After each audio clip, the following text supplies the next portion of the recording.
Nvidia stock is down over 43% year to date. That's on the heels of announcing earnings after the bell. We're seeing the stock just a couple of dollars off of its 52-week low. Is now the time to step in and buy Nvidia? Because certainly when we look at this from a technical perspective as well, it's pulling into a zone that we've had marked out here on the channel, quite frankly, 4 weeks. And the million, or in this case, over $400 billion question is, do you step in here and buy Nvidia as it continues to head lower? We'll talk about that and more on today's show. What is going on, investors? Hopefully you guys are doing well out there. Time to talk about Nvidia, last of the mega cap companies that were just reported their earnings. We talked about how they had $8.28 billion worth of revenue.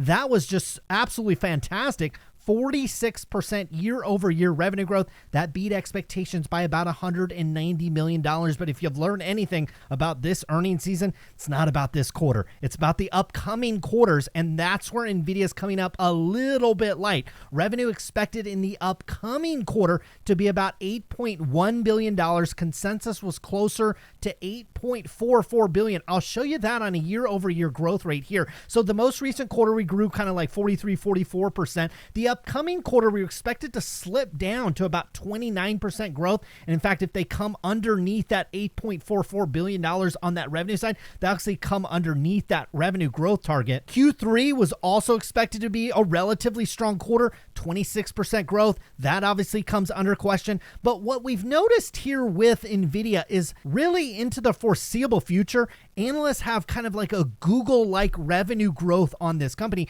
at that kind of mid-teens growth. I was just looking at Google yesterday. Analysts are expecting mid-teens growth, and that's where Nvidia is headed. Certainly their multiple has come in big time over Nvidia. You've got a price to earnings closer to 30. It was closer to 60 at one time. Certainly when you're growing your revenues in this 40, 50, 60% range like Nvidia was, it certainly earned that multiple. But as Wall Street started to digest that the revenue growth is just going to continue to slow down over Nvidia, we've just seen the stock continue to pull back. So it begs the question, is now the time to buy? Well, when it came to those earnings, we are a little concerned about the upcoming quarter. My guess is they'll come slightly over their estimates of that $8.1 billion.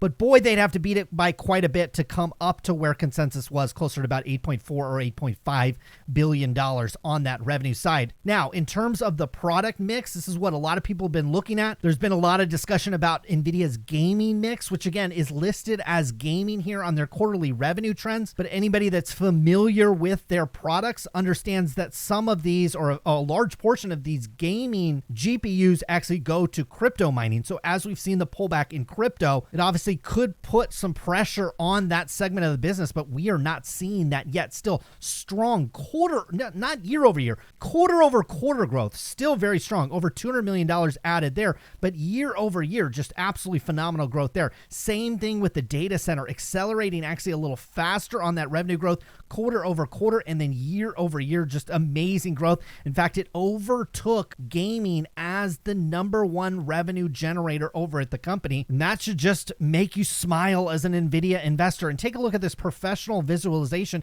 This is a lot of software tools. While quarter over quarter, we didn't see a lot of growth there, still year over year, you're seeing fantastic growth there. It proves that Nvidia can continue to introduce new product lines like this data center, and eventually it kind of overtakes and becomes a gigantic piece, or in the case of data center, the most important pieces of their revenue. Now, some interesting things from a financial perspective when we look over at Nvidia. Gross margins in the most recent quarter ticking up to 65.5. Last quarter, they were basically there. Another 0.1 added to those gross margins. A year ago, though, they were at 64.1. So we've really expanded those margins.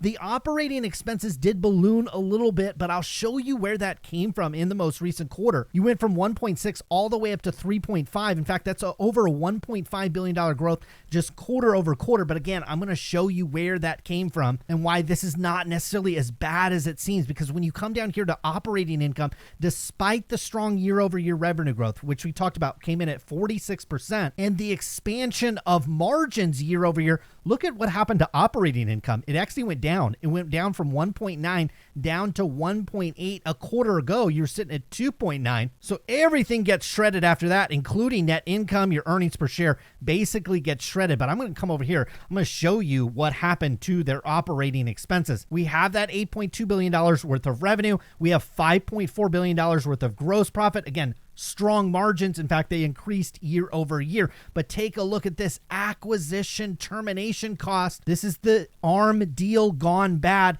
They had to pay a $1.3 billion termination deal. That obliterated their cost structure. So your total operating expenses in the most recent quarter ballooned to $3.5 billion, but factor in over $1.3 billion of that is an acquisition termination cost. When we get over to cash flows, we'll see how that company did without that cost factored in. Obviously, when you're here on these financial statements, you can add this back in as well, because quite frankly, that termination cost was due to regulation and government overreach, in my opinion, instead of something that was business related when it came to Nvidia. So income from operations, I tell you what, went from 1.9 to 1.8. You give them a credit for another 1.3. This was a very, very strong quarter. Now, move down to the balance sheet, and it gets even stronger for Nvidia over here. Over $25 billion worth of cash, even factoring in the fact that they had to pay a $1.3 billion termination fee. They do have some long-term debt. It's basically the same as it was a year ago. They did announce in the press release that they are extending the company's buyback to a total of $15 billion through December 2023. And then when we walk down here to cash flows, I'll show you that they did do some accelerating buying in the most recent quarter as well in terms of buying back the company shares. Now we come down to cash flows, $1.6 billion on that net income. You get to add back in that acquisition termination cost. But when you walk all the way down here to net cash provided by operating activities, it's still down because it looks like Nvidia had some prepaid expenses or some other assets down here at $1.2 billion.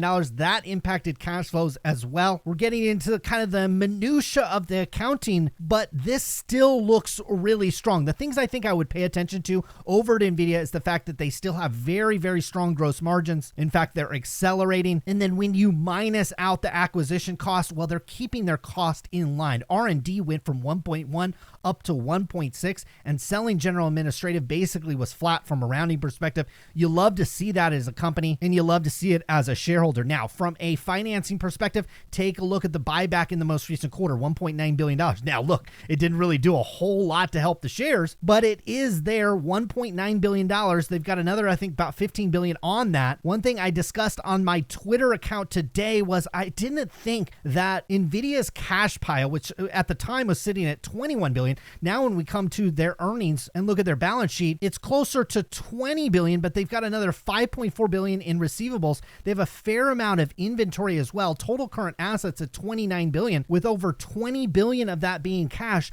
I don't know if that is really priced into the stock. The fact that this company cleared up a ton of cash to make this acquisition and then all of a sudden it doesn't go through. Well, obviously the buyback of $15 billion through the end of next year certainly will be a use of a large portion of this cash.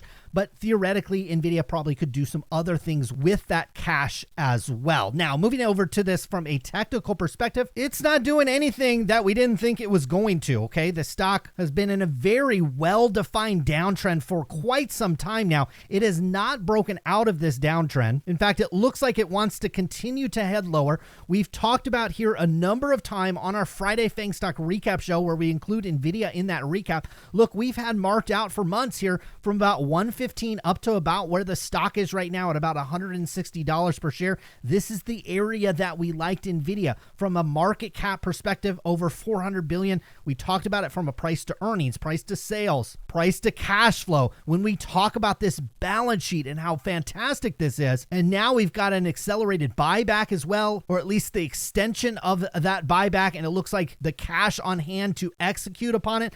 There's a lot of things to like about Nvidia. Longer term, I think this area down here is an excellent place to acquire shares of Nvidia. I wouldn't go all in. I wouldn't do this on margin. I wouldn't unload all of the extra cash that I have into a stock like this. It's an extraordinarily volatile volatile stock with rather routine like 40, 50, 60% drawdowns, just like we've seen over the last couple of months with Nvidia. So you have to understand that getting into this stock, but with a balance sheet like this, with performance like this, with gross margins like this, with financials and secular tailwinds behind a company like this, you want to buy these companies when they have these major pullbacks. Anytime Nvidia's had a major pullback, it's been a major buying opportunity. I would categorize this as a very major pullback into an area of demand, into an area where it starts to make sense from a valuation perspective. I personally will be adding to the stock over the weeks and months ahead. Hopefully you all enjoyed today's video. Let me know down in the comments what you feel about this one. Have a wonderful rest of your day and good luck with your investments.